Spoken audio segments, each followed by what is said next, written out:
Hello viewers, কেমন আছেন সবাই? অনেকেই খাসির মাংস খেতে চান না, এতে একটা হালকা স্মেল আসে এই জন্য। তো আজকের রেসিপিটা তাদের জন্য। এবং এভাবে রান্না করলে খেতে যেমন মজা হয়, কালারটাও কিন্তু অনেক বেশি সুন্দর হয়। তো বাসায় অবশ্যই ট্রাই করবেন একবার। তো এর জন্য আমি নিয়ে নিচ্ছি হাফ কেজি পরিমাণ খাসির মাংস।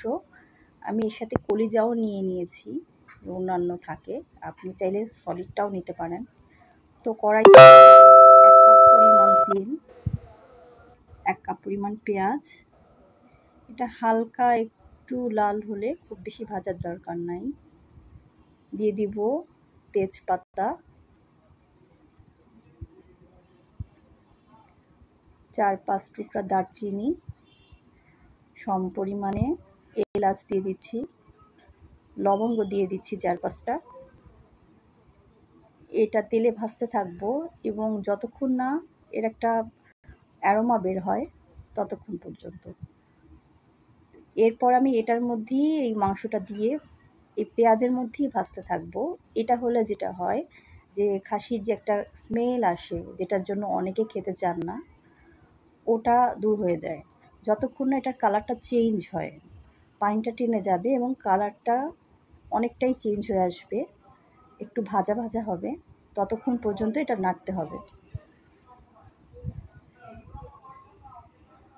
এই যে কালারটা, পানিটা টেনে গেছে এবং প্রায় কিন্তু সিদ্ধর মতো হয়ে গেছে।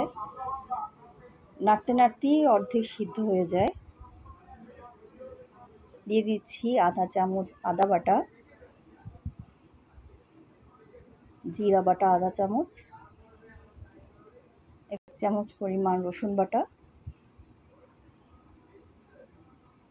সব মশলা একসাথে করে এটা নাড়ার উপরই রাখবো।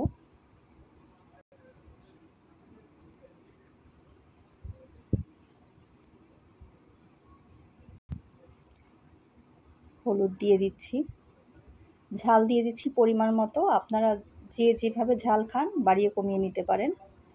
দিয়েছি ধনিয়ার গুঁড়ো।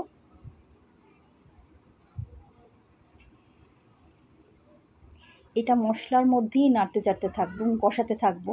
এটা কষাতে কষাতেই কিন্তু অনেকটা সিদ্ধ হয়ে যায়। লবণ দিয়ে দিচ্ছি।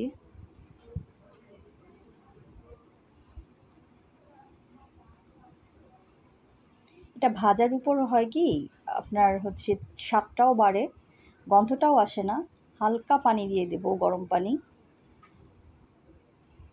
একটা ঢাকনি দিয়ে দেব, এটাতেই সিদ্ধ হয়ে যাবে মাংসটা এবং কালারটাও কিন্তু অনেকটা চেঞ্জ হয়ে আসছে। দিয়ে দিচ্ছি গরম মশলার গুঁড়ো।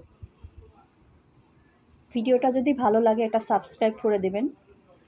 দেখেন কালারটা কত সুন্দর আসছে।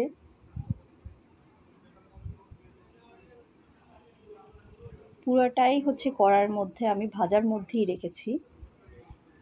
এটা তেলের মধ্যে কিন্তু খুব দ্রুত সিদ্ধ হয়। দেখেন কালারটা কত